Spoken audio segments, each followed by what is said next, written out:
Guten Tag, Ola. Dit is de Spooszmeista hier. Weet je, wie deze eine school, die hadden een kleine trouble.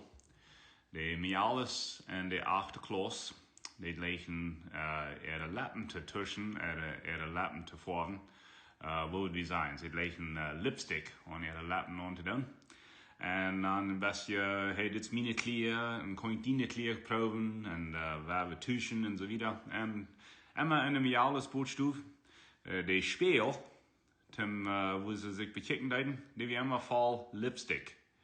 Weet je, de Sholmejales, die würden sich die Lappen bemazelen, en dan würden ze die Lappen om spelen aan. En dan wie dat dan iets lekken, niet zo? Het leidt dat als een mode wat vielleicht gebruikt is worden.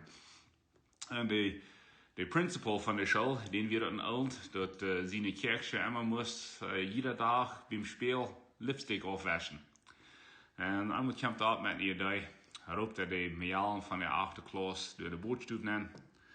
Zegt, wenn die Sholmejalen dit lipstick om spelen aandoen, met je lappen, dat is erg zwaar in te maken. En kijk maar hoe zwaar het is dat opriem. En zegt hij tegen de kerkje, wie is deze Sholmejales maar, waar die dat opriem is iedere dag. En zo deze kerkje neemt een kader, jeet in hem sikkert, dukt dat in en merkt een speel rein. Dat de trouble die wir voets geleist, die wir nicht einmal mehr lipstick op den Spiel te zijn. Gute Tag, meine Freunde. Opa.